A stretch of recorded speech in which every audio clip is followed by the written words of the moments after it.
அந்த அறிவிப்போல் அன்ப தருவாள் சின்ன அறிவிப்பும் இன்று சுடுவாள் நீயும் தும்மிடி தும்மிடி ஆயுசு நூறாக என் உயிர் உன்னோட பத்திர சொத்தாக என் பார்வை உன்னோடு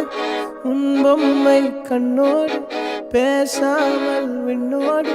நாம் மிதந்து போவோம் காதாரா அடிய